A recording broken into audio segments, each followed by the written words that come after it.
Hi families, today I'm going to be showing you what your child is going to receive when they come to orientation.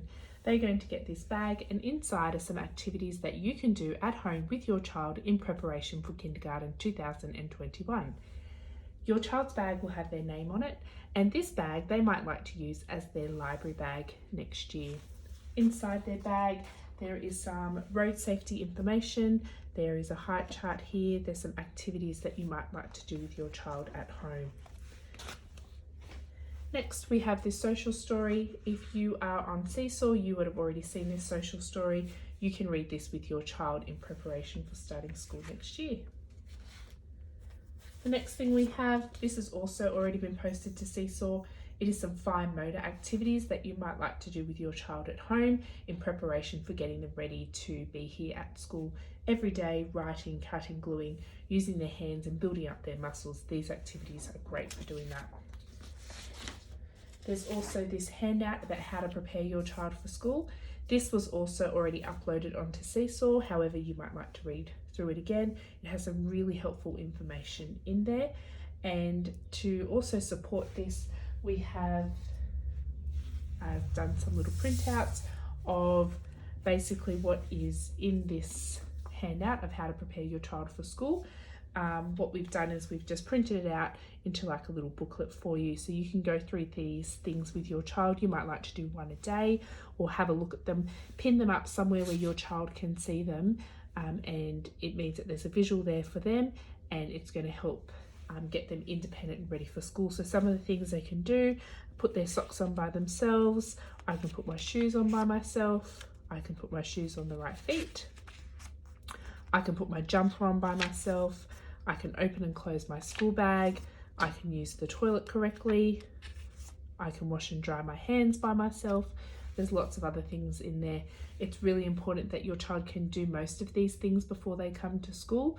It's really tricky to help up to 20 students at the one time. So the more independent your child can be before they start school, the more successful they're going to be at school. Okay, some other things that your child is going to receive. They're also going to get one of these, which is called a write and wipe sleeve. What we have done is we've put some printouts into your write and wipe sleeve. It'll have your child's name, and if you look closely, it has the arrows and it shows you how you can write your child's name correctly. We use New South Wales Foundation font, so you might like to look that up online as well. You'll notice that the first letter is a capital and all the other letters of your child's name will be in lowercase. This is how they are required to write their name when they are at school, so it's a good idea if you would like your child to start practicing writing their name, that this is how they do it. Capital letter first, then lowercase. We also have some other sheets that can slip right into the sleeve. There's some line tracing activities, and we also have some numbers, and we've also got the letters of the alphabet too. The numbers also have a dot for where to start the number, and then it has the arrow which shows you in which direction to write the number.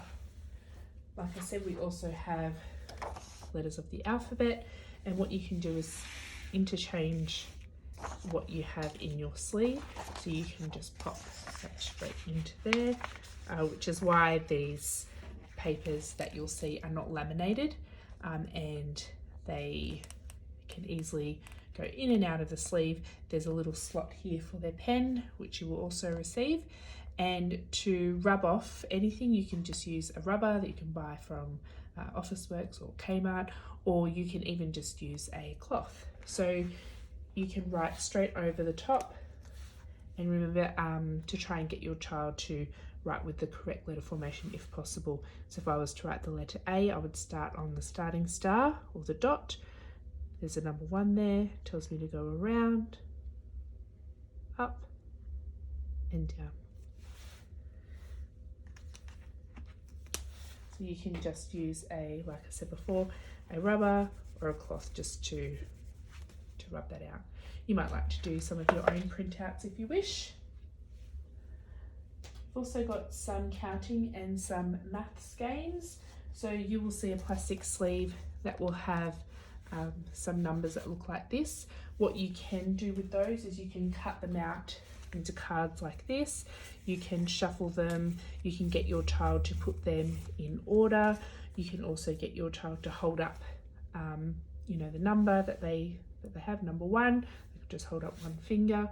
You might like to get them to, as mentioned, put them in order from going forwards, going backwards. It goes from 0 up to 20. Other things that you can do with them, you could use them as flashcards. So you could have them turned over this way, you flip it over and you get your child to say the number. If they're not sure what number that is yet, they can count how many fingers, or they can count how many dots are in the 10 frame. This here is called a 10 frame. We use 10 frames from term 1. They will understand the term 10 frame, so feel free to use this term as well. The next thing I have for you is you will receive another plastic sleeve that has numbers in it, and it goes from 1 up to 5. So what you can do is you can spread those numbers out, perhaps on a table, spread them out so your child can see them. You're also going to receive in there some pictures with all different numbers on them like this. So what you need to do is cut those out, and then you'll have some cards that look like this. So what you can get your child to do is to sort them. So here I can see that there is 1, so I'm going to put it on top of the 1. I've got 2 pineapples, number 2, 1 elephant, 1.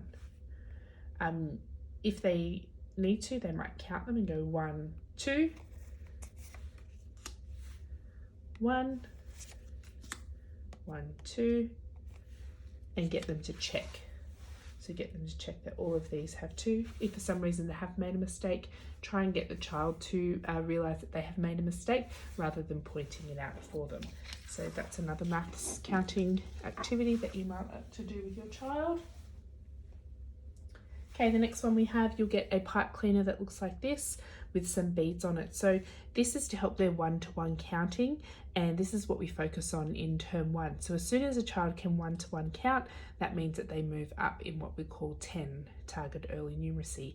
So some things that you can do with these, you can just get them to simply pull them across and count one at a time. 1, 2, 3, 4, and so on.